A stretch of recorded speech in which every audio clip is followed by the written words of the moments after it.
नमस्कार दोस्तों, स्वागत है आपका अपने YouTube channel Sudhir Sain tech में। और यदि आप भी कंप्यूटर सीखना चाहते हैं तो इस चैनल को अभी से सब्सक्राइब कर लीजिए और अपने दोस्तों के साथ भी शेयर कीजिए ताकि वे भी कंप्यूटर कोर्स को अच्छे से सीख सके।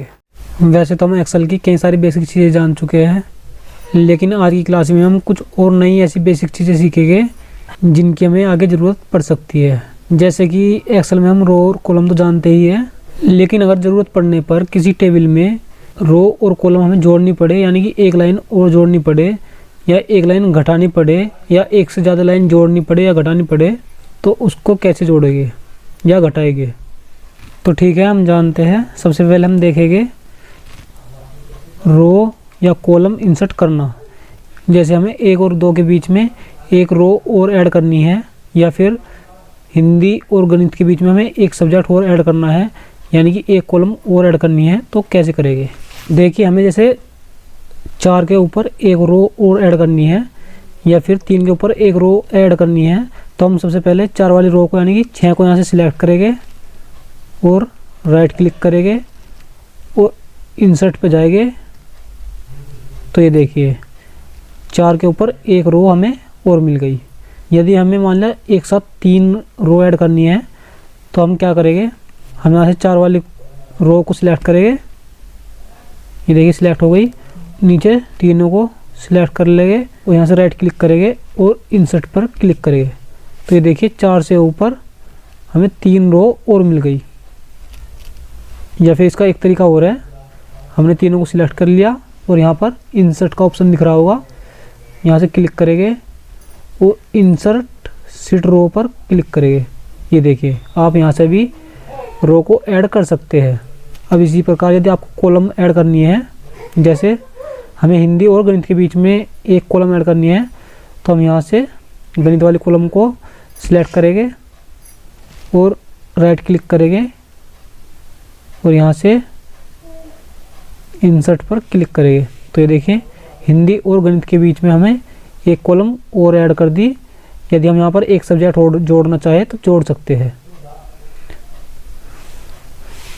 तो आप रो और कॉलम तो इंसर्ट करना सीख गए होंगे। या हमें फिर यहाँ से एक रो और ऐड करनी है, तो हम इसको सिलेक्ट करेंगे और इस बार हम यहाँ से इंसर्ट करेंगे। क्लिक किया और इंसर्ट कॉलम, ये देखिए एक कॉलम और ऐड हो गई। तो आप रो और कॉलम को इंसर्ट करना अच्छे से सीख गए होंगे। अब देखते हैं रो और कॉलम को डिलीट करना। अब मान लीजिए हमने 2 टेबल ये ज़्यादा ऐड कर दी, तो हमें क्या करना होगा, इसी प्रकार से दोनों टेबल को सिलेक्ट करेंगे, राइट क्लिक करेंगे और यहाँ से डिलीट को दबा देंगे। तो ये देखिए जो हमारी एक्स्ट्रा कॉलम थी वो डिलीट हो गई। इसी प्रकार हम रो को भी डिलीट कर सकते हैं। जैसे सबसे पहले हम रो को ऐड करते हैं, यहाँ पर इंसर्ट किया और ये देखिए जैसे मान लिया ये 2 रो हमारी एक्स्ट्रा आ गई, तो हम इनको सिलेक्ट करेंगे। ये हमारी पहले से सिलेक्ट है, राइट क्लिक करेंगे और यहाँ से डिलीट का ऑप्शन दबा देंगे। ये देखिए जो हमारी एक्स्ट्रा रो थी वो डिलीट हो चुकी। तो ये तो हो गया आपका रो और कॉलम को इंसर्ट करना और रो और कॉलम को डिलीट करना। अब बात आती है रो और कॉलम को हाइड करना। तो देखते हैं। अब मान लीजिए हमने यहाँ पर योग भी किया है और प्रतिशत भी निकाला है, तो हमें योग नहीं देखना है, केवल हमें प्रतिशत देखना है।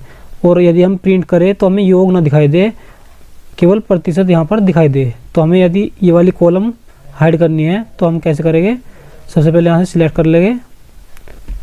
ये देखिए जी को हमने सिलेक्ट किया, राइट क्लिक किया और यहाँ पर नीचे हाइड का ऑप्शन आएगा, इसको हाइड कर देंगे। देखिए एफ और एच के बीच में हमारी जो जी थी वो गायब हो गई।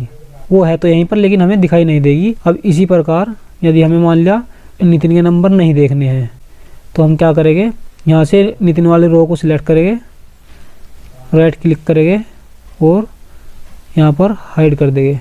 तो ये देखिए ये हाइड हो चुका है। अब मान लीजिए हमें हाइड हुई हुई टेबल वापसी लानी है और हमें पता है कि एफ और एच के बीच में वो जी टेबल है, तो हम दोनों को सिलेक्ट करेंगे, राइट क्लिक करेंगे और अनहाइड पर क्लिक करेंगे। ये देखिए जो जी नाम की टेबल थी वो वापसी आ गई। इसी प्रकार हमें नितिन का नंबर देखने हैं। यहाँ पर 2 है और 4 है, तो हमें 3 को लाना है। तो 2 और 4 वाली रो को हम सिलेक्ट कर लेंगे ये देखिए राइट क्लिक करेंगे और अनहाइड पर क्लिक करेंगे। ये देखिए नितिन वाली रो वापसी आ गई है।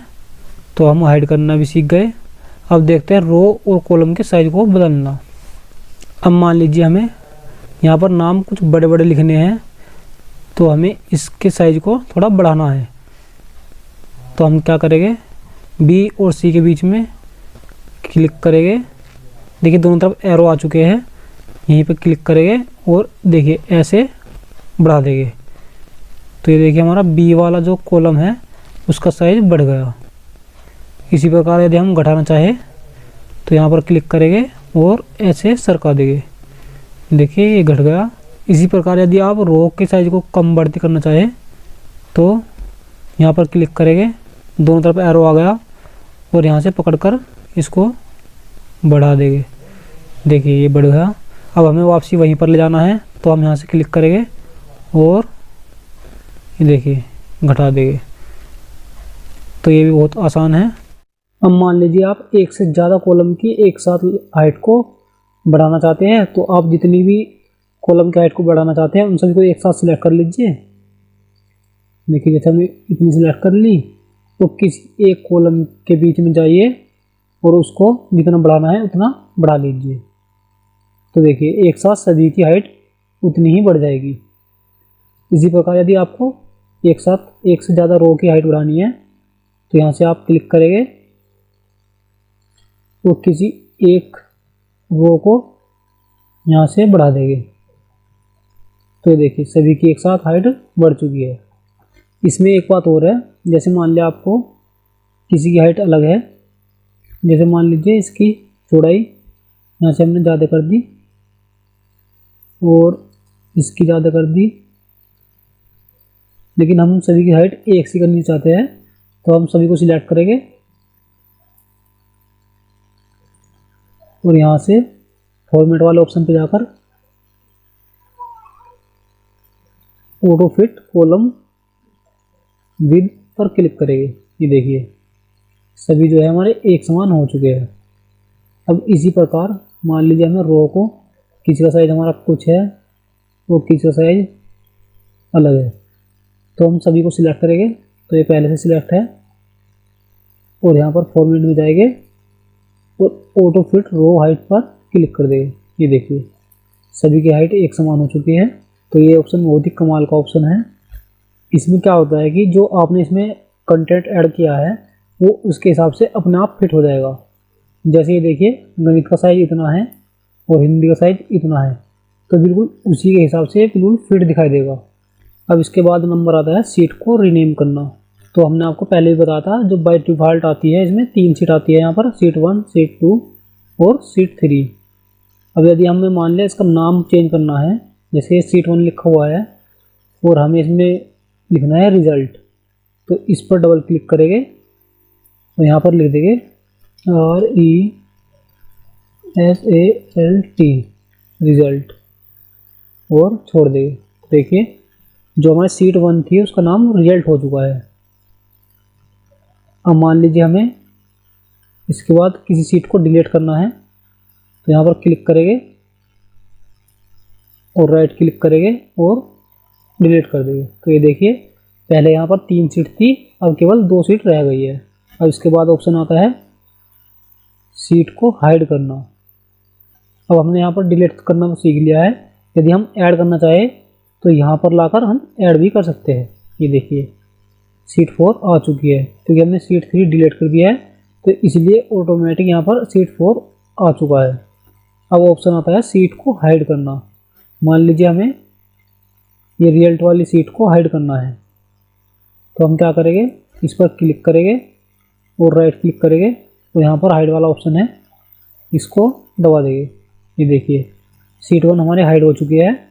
अब यदि हम उसको वापसी लाना चाहें तो हम करेंगे, हम यहाँ पर सीट 2 को सिलेक्ट करेंगे, राइट क्लिक करेंगे और अनहाइड पर क्लिक करेंगे। ये देखिए यहाँ पर हमें जितनी भी हमने हाइड की हुई होगी वे सभी दिख जाएगी। और यहाँ पर केवल एक हाइड की थी तो रिजल्ट वाली हमारी दिख चुकी है। तो हमें जोन सी भी सीट अनहाइड करनी है उस पर क्लिक करेंगे और ओके दबा देंगे। तो ये देखिए हमारी रिजल्ट वाली सीट जो है वो वापसी आ गई। अब इसके बाद आता है टैब कलर। तो मान लीजिए हमने अलग अलग क्लास के रिजल्ट बनाए हैं और हम चाहते हैं कि सभी क्लास के रिजल्ट का कलर अलग अलग हो, ताकि हम आसानी से पहचान सके कि यह कलर कौन सी क्लास के लिए है। तो हम सिंपली यहाँ से क्लिक करेंगे, राइट क्लिक करेंगे और टैब कलर ऑप्शन को चुन लेंगे। देखिए यहाँ पर हम जोन से भी कलर करना चाहते हैं, जैसे हमने यहाँ से रेड किया तो ये देखिए यहाँ पर रेड आ गया। ये देखिए यहाँ पर रिजल्ट का जो ऑप्शन है वो नीचे हमें रेड दिखाई दे रहा है। जब हम इसको प्रिंट करेंगे तो ये हमें रेड कलर पर प्रिंट होगा। तो आज हमने एक्सेल की काफ़ी सारी बेसिक चीज़ें सीखी है, और यदि आप ऐसे ही आगे भी सीखना चाहते हैं तो इस चैनल से जुड़े रहिए और अपने दोस्तों को भी शेयर कीजिए। जय हिंद, जय भारत।